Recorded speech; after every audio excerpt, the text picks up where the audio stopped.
Welcome to The Inner Voice. There's nothing more intimate than knowing one's thoughts. I'm your host, Arash2C, and in this episode, I sat down with Samson Williams, who is partner at Axes and Eggs, a blockchain think tank, and spends a lot of his time educating people of all walks of life on emerging technologies like blockchain, fintech, AI, and more. Samson is also an instructor at LEORON Institute and is also a part of a number of other initiatives, including the Blockchain Commission for Sustainable Development, Crowdfunding Professional Association, DC Department of Health, and more. In this podcast, we touch on a number of subjects, including Samson's story, the current state of the economy, what blockchain is and isn't, our future's outlook, and more. Please do check the show notes for details on how to reach Samson or myself. Thank you very much for tuning in and enjoy the show. My name is Samson Williams. I'm a partner at Axes and Eggs. We're some type of think tank based in Washington, D.C., and we do business in D.C., Dubai, and Europe. We do almost zero business in the U.S., which enables us to talk a lot of shit to our competitors here in the U.S., which is always fun and exciting because... You still hear me? You came out, you faded just a little bit. Okay. There you are. You're better. By training, I'm an anthropologist, so I focus on humans and culture. As I like to say, until the AIs take over, humans are the only customers we've got. So let's talk about humans. That's awesome. I love that. I mean, like I purposefully never go through the self-checkout aisle in the grocery store. Take advantage of you. Enjoy the humans while we have them. Well, Samson, I love what you do. The reason why I reached out to you is because you're just, a prominent figure in the space, and you deliver information about blockchain and cryptocurrency and distributed ledger technology in a way that's digestible and is easy to understand. And I love your enthusiasm. I think you do fantastic work, and just want to pick your brain about a couple things. Firstly, I'd like to know what is it that you're most passionate about? My nephew, whose name is Samson, he's 14 months old. So my brother, in a brilliant stroke of just strategy, named my nephew after me. Oh, so his name is Samson Zander. That's beautiful. Yeah, they live in Mexico. He's a little Mexican chocolate, or not as chocolate as me, version of myself. So that's probably what I'm most passionate about. That's beautiful. My brother is like, hey, Samson needs, and I'm like, yes, Samson does need that. But outside of that, I'm a big fan of education. Okay. It's one of the things that no one can ever steal from you or deprive you of. Once you know something, you know something. Unfortunately, as education goes nowadays, most people have been lied to, fed a bucket of shit, and they don't know it's shit. It's always been called ice cream, but it's actually shit. And so the easiest way I summarize that is, if you've been deceived, if they lied to you about Santa Claus, what else have you been deceived about? Right. And there's That's some a good way of putting it.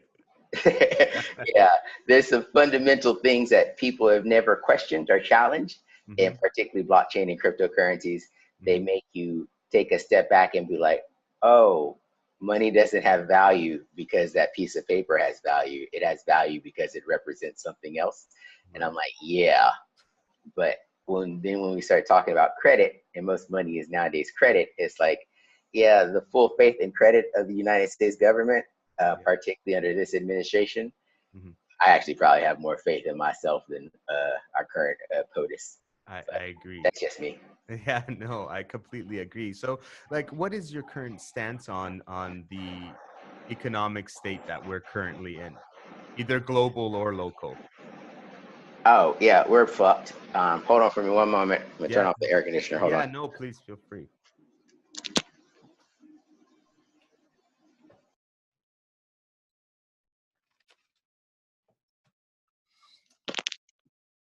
Hello?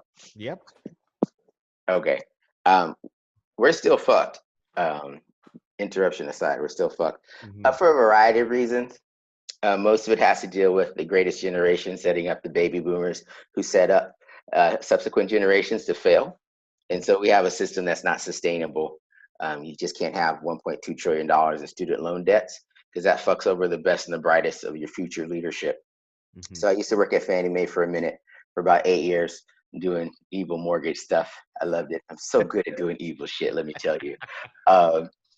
And so part of that is that nowadays most of our generation, younger generations, if you're born 1970 and upwards, Mm-hmm. you're fucked because you have so much student loan debt you can't afford a home, Mm-hmm. and so you're going to be a perpetual renter. And nowadays, the most people's wealth is tied up into their home. Right. So, excuse me, I just had lunch.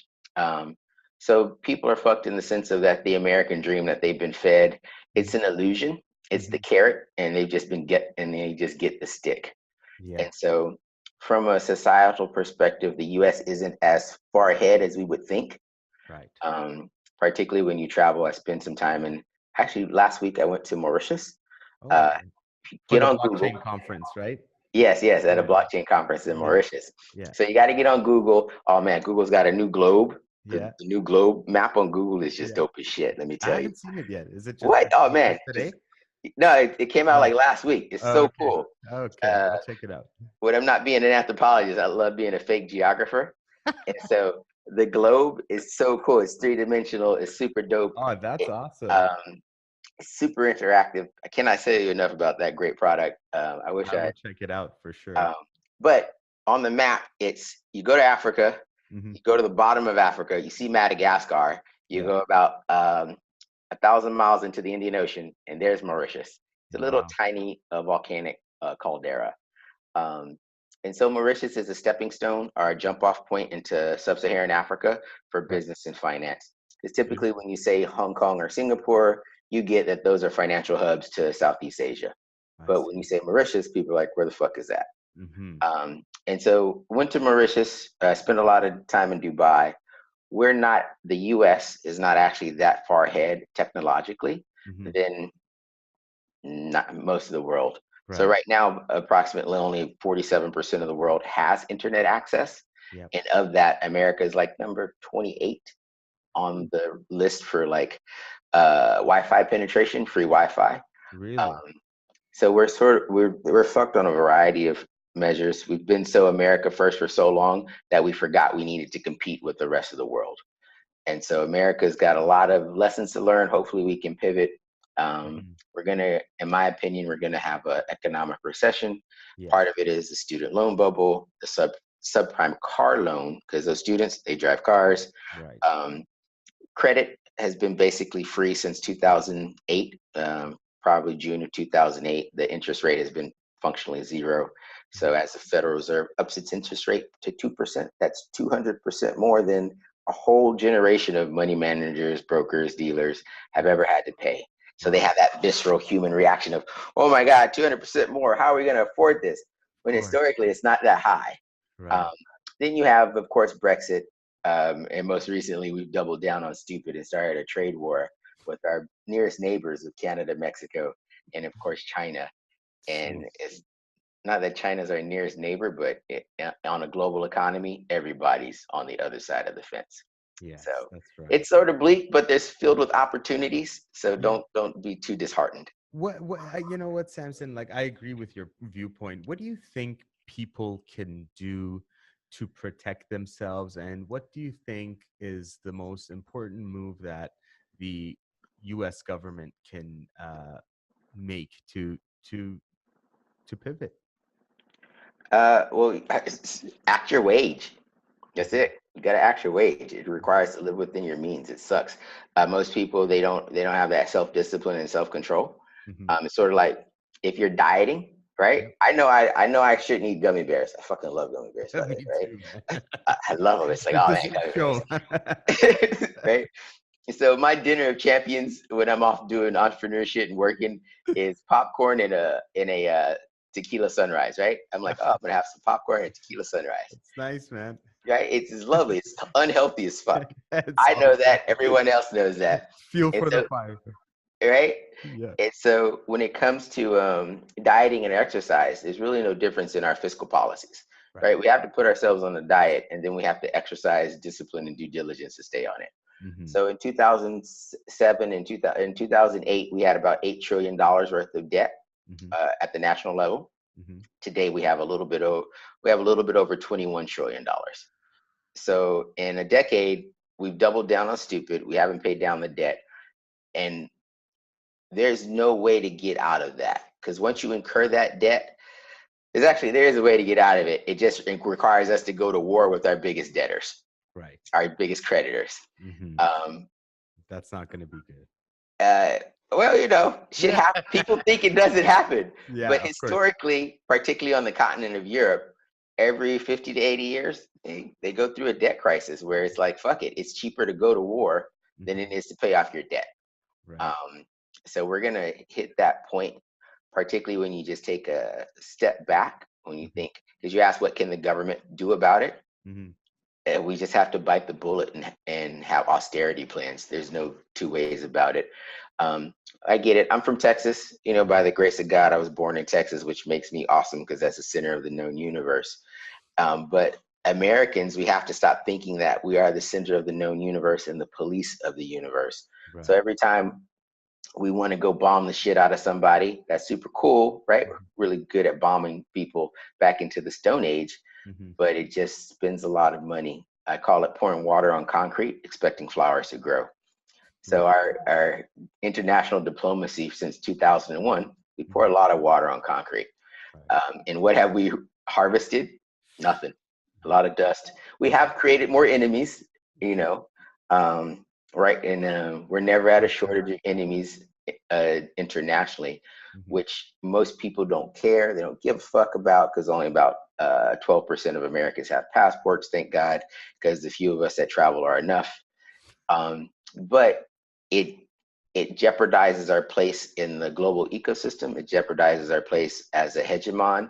It undermines our moral authority to tell either Russia or China or other governments, hey, perhaps you shouldn't be committing acts of genocide or bombing so-and-so or invading or running a police states, when we've, in a most recent brilliant move, we've decided that kidnapping children along this Mexico border was a good idea. And not only do we kidnap them, we basically hold them for ransom.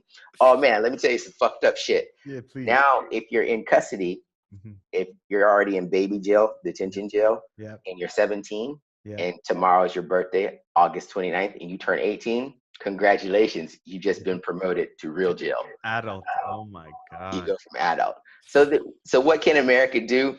We have to take a big look in the mirror and think, is this the best foot we can put forward? Right? Is our current POTUS the best representation of what it means to be America? That requires us to admit we fucked up. We know we fucked up. And we're going to take the necessary steps to unfuck ourselves. But, no one wants to admit they're wrong. I have a hard problem doing it myself. And so when you talk about everyone else, it's like, yeah, we're going to continue to be America, bomb the shit out of people. We know we're living on credit and borrowed time, but as a society and a conscience, we just haven't come to grips with, we need to rethink what we've been doing. I agree with you. So that's a long answer. Yeah, I would have to agree with you. And I think that is a solid answer. I mean, like, what more can you do at this point in time? You can't pull the veil anymore. You just need to, I guess they just need to own up, as you say, and try to pivot before shit goes down. And I mean, I personally think it's quite imminent. It's long overdue. I am concerned about the global economic state. It's part of the reason why I love blockchain and distributed ledger technology. For those who don't know what blockchain is, Samson, as an educator, how do you explain that to people who have no idea what it is? We know it's not hot sauce. That's true. It's true. So no, I do say blockchain isn't hot sauce. You can't put that shit on everything. Right. And that's just a way of explaining that it's not a panacea, meaning it's not going to cure human behavior, right? At the end of the day, we're still going to be assholes. And that's a challenge, because right now, the reason that poverty exists, that inequality exists, is people are dicks. And we just don't know how to get over ourselves. But blockchain, what it will do and is doing, it's engaging people. It's saying, hey, people, this can be done differently. This can be done better. Let's just try it. And so before, the internet did this first. They said, hey, you're in Mauritius, Samson's in DC, we're going to connect you, right? And so Mauritius is 17,000 miles away. Again, when you get a chance, look it up on the Google Globe. Shit's dope. So my neighbor is 17,000 miles away, which is super cool. And so this is where the internet first connect us, and then blockchain is going to give us a way to be that internet 3.0 that further drives in how interconnected we are. And it poses a customer service challenge to governments, particularly when it comes to issuing money. How I explain blockchain is like a group text message. There's 20 people, 100 people in this group text message, right? I'm gonna pretend this is my group text message. And so on this group text message, I send a dick pic out, right? Now it's time stamped. Everyone knows it's from 0, right? It's my phone number. My name's not next to it. But now this dick pic exists. It's on everyone else's phone as well. So I can't delete it. So now it's distributed. It's on a ledger and it's immutable because I can't delete it, right? It's blockchain. And so when you think, oh, that's funny, it's a dick pic joke, haha. But when you think about, if I'm going to give you $100, I give Arash $100. Now everyone on this group text message, they see you've got $100. Right? You give someone 50, you give me 50, they see you've got 50, I've got 50. And when I give out all the rest of this money, I give out $40 to Bob and Jane. Now they can see group text message. I started off with 100. He gave Samson 50. Samson gave Bob 10 and Jane 10. How much money does Samson have? Right? Samson has $30 left. I can't change that. I can't go back and change it. Everyone can see this record, and it's distributed, because even if I delete it off of my device and be like, no, I never gave them this money, I still have $50, they'd be like, it's still on mine. Right? So that's how blockchain works at a high level. People tend to get it. They're like, oh, group text messages, that makes so much sense. And so how the magic of that works is for money. Again, blockchain makes you challenge you to question things you've known to be fundamentally true. It's not that the piece of paper has value, but it actually represents debt. And so when you're thinking about digital currency or digital currencies or cryptocurrencies, it's a way of thinking, how are we noting this transfer of debt, this record of transaction of who has what? It's only as complicated as a group text message. And so on a blockchain, anything can be much like you send a meme, a picture, an address, data. Data is just data. It can be anything. And so on the group text message that is blockchain, it just notes data. That's absolutely it. So it's not too complicated. There's some folks, the biggest challenge is all the tech nerds. They've been dungeoning and dragging it up for so long, talking about their fucking Merkle trees and shit that no one actually cares about, that they lost the point of how to sell, how to convey what is the benefit of blockchain. Because if you have this text message, on this text message of cash between you and myself and everyone else, where's the bank? There's not a bank. It's just a record of peer-to-peer transactions. And so you're like, oh, fuck, that's right. On this group text message, there is no bank involved. It's just it's like, hey, I know who's got this money. I know who does it. Just a simplified accounting system, really. Yeah, it's a glorified accounting system. That's it. But it's a glorified accounting system that in a brilliant stroke has removed what is called the intermediary, because banking is a service. Banks are a thing that provide banking. So people will always do banking. You and I can engage in banking and transactions. Do we need a bank? No. What do we need? A piece of technology that makes it super easy, convenient, and preferably is on one of these supercomputers, also known as your smartphone.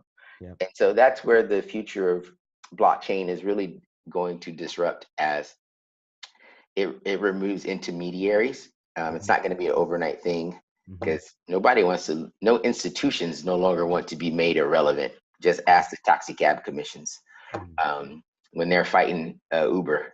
They're like, oh, Uber's evil. Who on demand? That's so horrible. But Yeah. now it's like, oh, the taxi cab commissions aren't even relevant.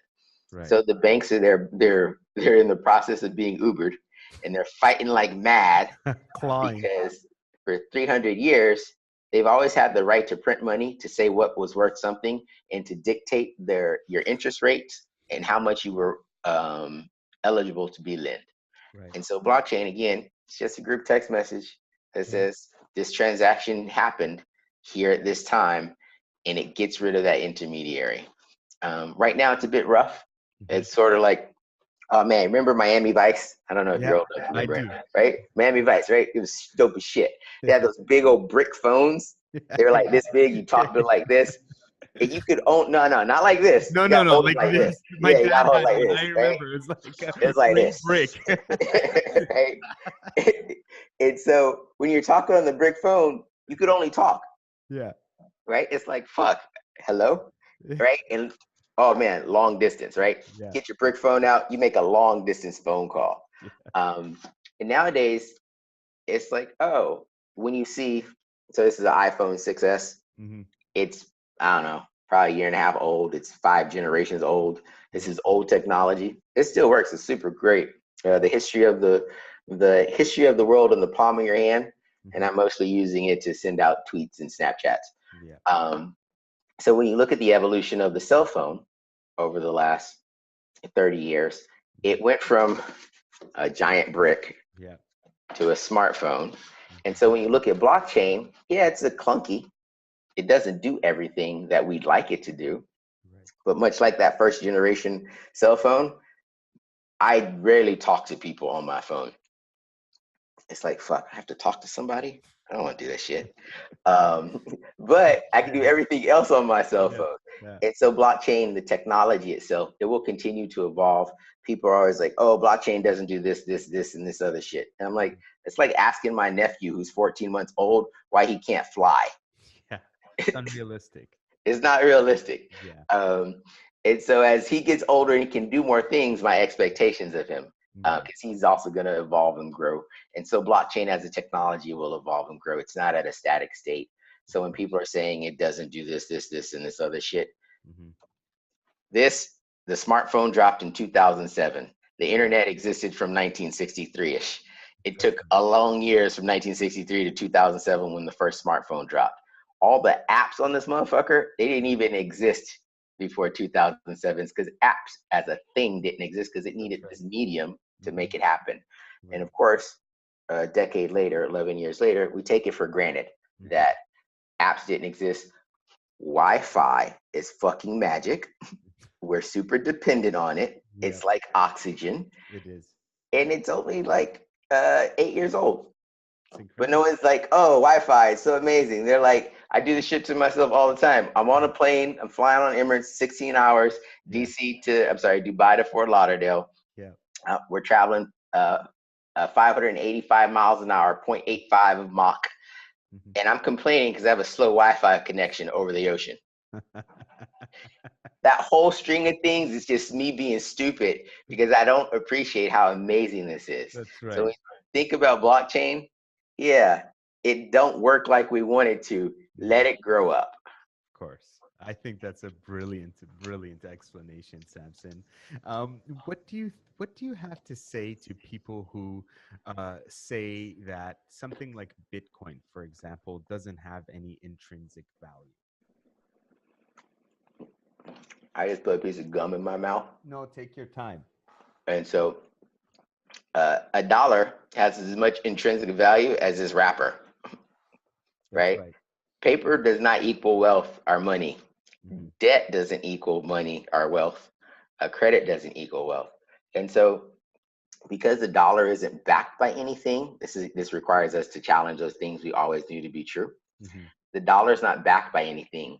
We believe it is worth $1 because we believe it is worth $1. Right. So in Bitcoin's case, yeah, we believe it's worth $1, so it's worth $1. We can actually say for Bitcoin and other cryptocurrencies, there's a finite supply. Bitcoin has approximately about 21 million Bitcoins, whereas $1, you can't make any more Bitcoin there's a finite amount. There's 21 million. So it's like, hey, when there's the 21 millionth of this pin, that's it. There are no more pins. But with the dollar, we just need more ink, right?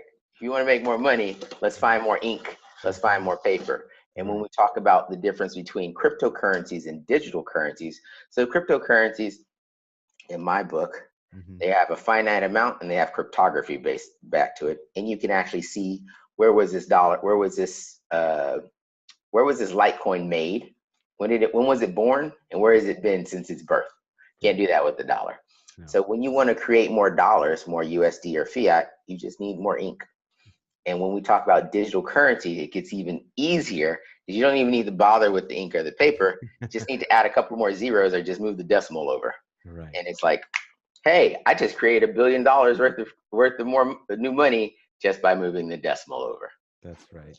And making the existing dollars in our pocket lose value every time they print. Part of that is a policy decision. So the dollar is at a 43-year low. To make sense of this, this is spearmint gum, blow pops. You remember blow pops? Yeah. Right? Blow pops. Yeah. Blow pops they used to cost a quarter. They cost a quarter for, like, as far as I can remember, in the 80s, in the 90s, in the 2000s. Now the motherfuckers are like 35 cents, right? I'm like, how you go up 10 cents? And it doesn't sound like a lot, but you're paying 33% more. That's right. Right? That's right.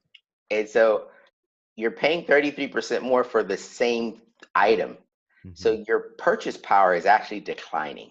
And so when you look at the purchase power of a dollar, oh man, the Wendy's Happy Meal, the Wendy's dollar value meal is such a good example. The Frosties used to be like this big. Now their joints are like this big. Right? It's like, oh, your dollar, it used to buy this much of a Frosty. It used to buy a Samson head worth of Frosty, and I got a big head. Right? Now it buys an ear worth of Frosty because the Frosties are so small. So that's just a simple way to see that your purchase power for a dollar has gone down. If you doubt this, go try to get a rent. Go try to rent somewhere. And so I live in DC and Florida, and occasionally I'm in New York. Rent is hell of expensive. Right. And so if you want a 1-bedroom in New York, you're probably paying $3 or $4 grand and living in like the Bronx, right? You're not even actually in New York. Same thing in DC. And so the amount of real estate you can get in your house you can rent for your dollar has gone down drastically.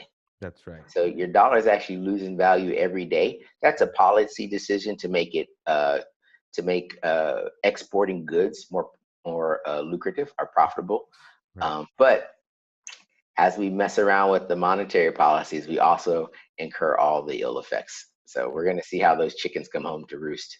It'll be interesting to watch it all go down, Samson. What do you think is the number one barrier to cryptocurrency adoption right now? Banks. I mean, they don't. Do you think the taxi cab commission wanted to lose all of its drivers as revenue streams? No. I doubt it. I'm looking for something in my. Feel free. I want to give you an example. Yeah, then it will make more sense. Okay, here. What's in your wallet? I got a Capital One card, right? Yep. So I'm gonna show you my Capital One card. You see this little thing right here? This chip? Yep. That's 2-decade-old technology outside of the States. Wow. So I didn't know.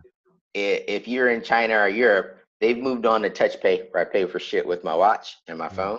Right. And so they rolled out chips in the States last year because the banks didn't want to pay for the infrastructure upgrades to accept the chip. Right.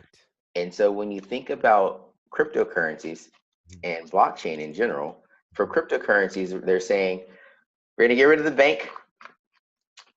You don't need a card. You do need a wallet. And for many services, the banks aren't going to make any fees. Right. And so that threatens their cheese, right? You're going to steal all their money, all their customers. And so, of course, the banks are going to lobby against it. That's why it's very well known that only drug dealers, money launderers, and sex traffickers use cryptocurrencies or Bitcoin, right? That's it. Blockchain, the technology, that's like black magic. Only witches use that shit. And so I love it when someone says, hey, we should regulate blockchain. I'm like, why the fuck would you regulate why would you regulate a way of structuring data? That's like saying we're going to regulate the alphabet. That's stupid. You shouldn't regulate the alphabet, our programming language, our a way of structuring data. You can regulate the output, the goods, products, and services that come out of blockchain that are based on blockchain. But to regulate blockchain, it just makes you seem stupid because we're going to regulate the alphabet. I have a personal grievance against F's, C's, T's, E's, and I's. Most of the vowels, I know that I comes before E, except after C and some other rules. So I'm going to regulate the alphabet. You are henceforth banned from spelling any onomatopoeias. And then people are like, what the fuck's an onomatopoeia? Then they go to Google. But that's just my rant about that. So the biggest impediment is the banks are lobbying against it because they don't want to lose their revenue streams. Again, it jeopardizes them. Think about the banks like they were the taxi cab commissions. And Uber as a technology is like, hey, we don't own cars. We sort of own apps. And so we don't own any cars, but we're the #1 transportation company in the world. And so you can have companies like Uber and Airbnb who don't own physical assets. They provide services. Then again, moving on to the banking sector, what do you need a bank for? If you can still have the same convenience of peer-to-peer transactions without the intermediary. You're right. You're absolutely right. And that's an interesting perspective. I would have thought you would have said something else, but I think I would have to agree now that you've, shined the light on that banks, that is the #1 institution that is at risk. And I mean, all of these things, like, for example, I don't know if you're still able to buy cryptocurrency with credit card. I don't think you are with a lot of places. Just the sort of restrictions that they're beginning to put on and making things a lot more difficult. And a lot of it we don't see. I mean, I think that the opposition against blockchain and cryptocurrency will be a very long, drawn out battle until they can, catch up, basically. So, like, I want to know, in your opinion, Samson, how can people contribute to the acceleration of cryptocurrency adoption? Watch this video. Thank you. Yes, that is one. And so the other big impediment is education. Checks, like, you write out a check. That was a new invention. Debit cards at ATMs, automatic teller machines. The first one rolled out in 1969 in London, didn't actually take off. They came to the States in 1983-ish. It took them a while to take off. Now, if I have to go to a bank to talk to a person, that's a complete and utter fail because I hate humans. It's like, oh my God, I have to talk to a human. Oh, this is going to be so difficult. Because from a technology perspective, that's a point of failure. Like, nothing worked, so I have to talk to a human. This is horrible. Right. Go buy an airplane ticket, fuck it up, and then have to talk to a human. You're going to be on the phone for like an hour and a half. Easily, right? Hands down.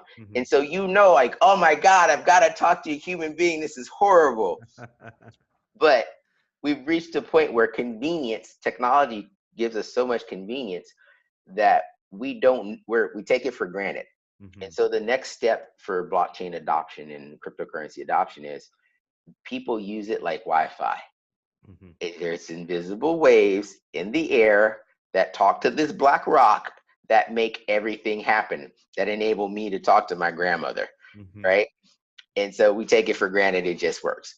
What that next step for blockchain and cryptocurrencies are GUI interfaces. Well, right now we're talking through a web browser.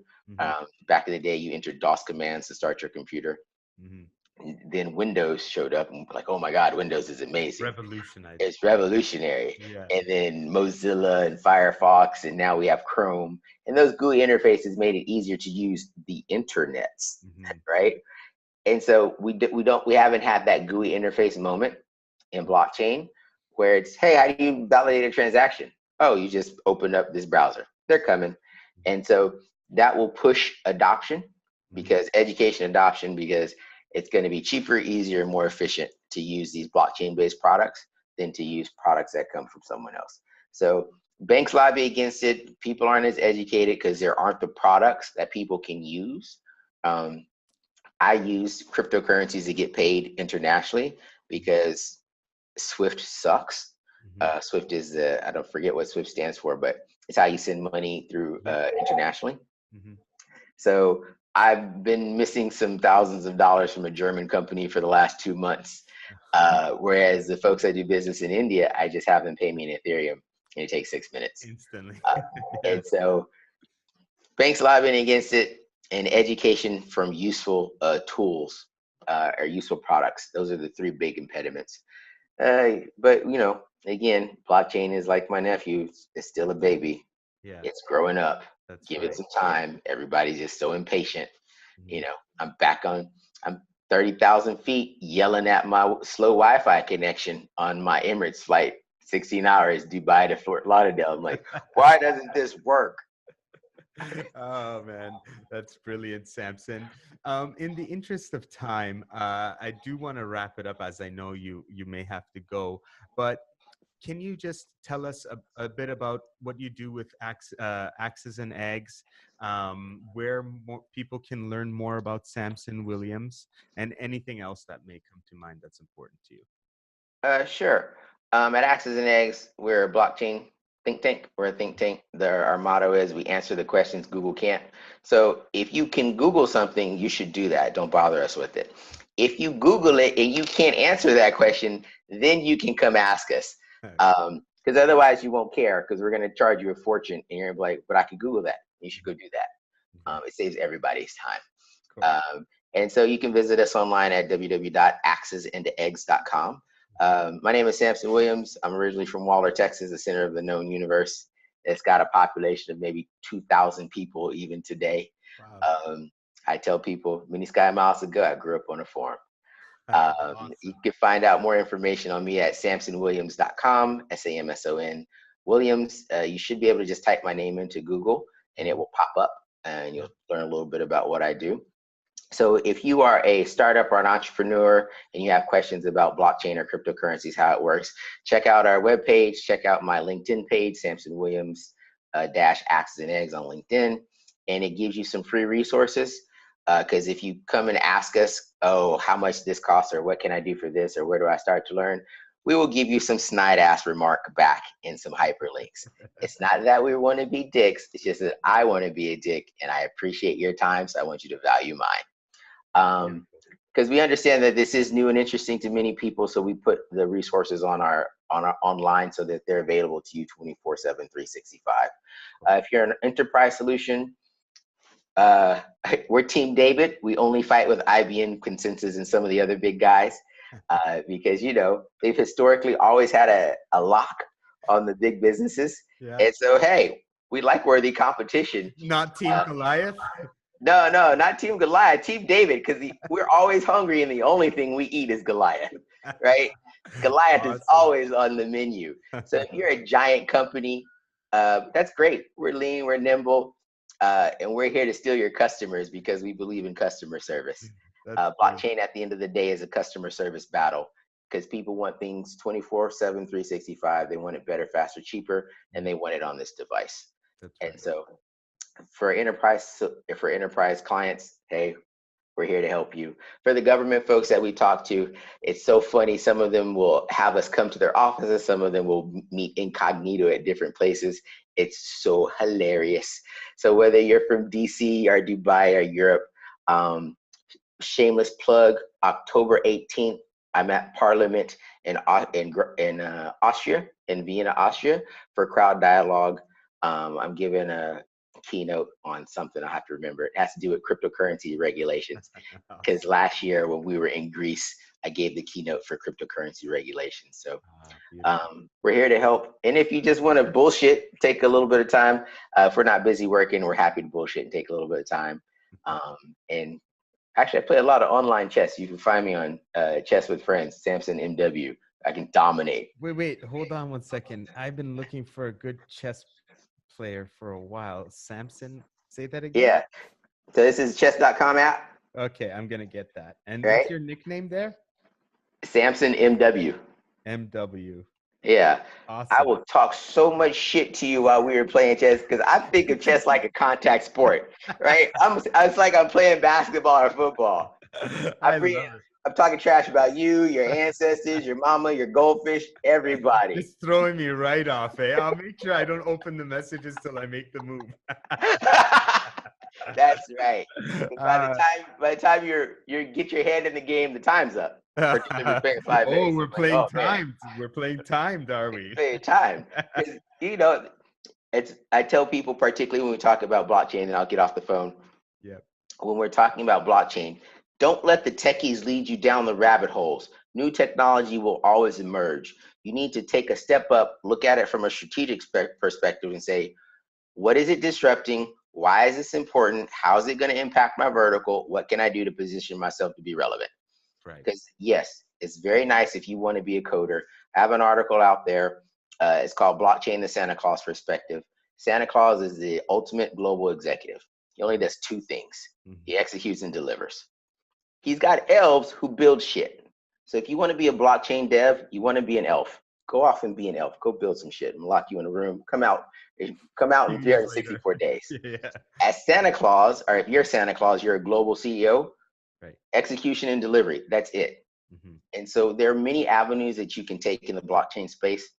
If you want to be a Santa Claus in the blockchain space, we can help you with that. If you want to be an elf, we have some great training partners at chainhouse.com who offer Ethereum, Viper, Hyperledger training, so you can be the best fucking elf that you could possibly be. So I apologize for the profanity. I'm going to stop doing it. It just comes out because it's not that I lack proper vocabulary. It's the right words most of the time. You know what? Feel free. I think profanity is a great form of expression, and I think intelligent people swear. So, in any case, Samson, I will put those links down in the description. I'd like to thank you so much. It has been a great pleasure. You are brilliant. You are fantastic. I love your delivery. I love your perspective. I greatly appreciate your time, and it has been an absolute joy.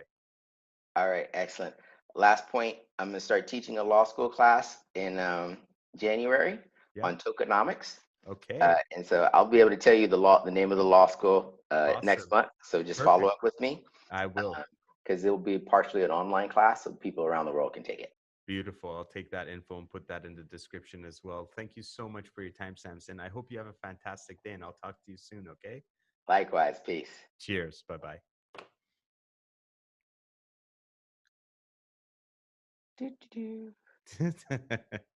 Are we done? Bitcoin or Ethereum? Ethereum. Okay. No, we're done. I'm going to call you afterwards. And it's a wrap. Thank you very much, Samson Williams, for joining me. Thank you very much for tuning in. This is The Inner Voice. I am your host, Arash Tusi, and until next time, take care, everyone.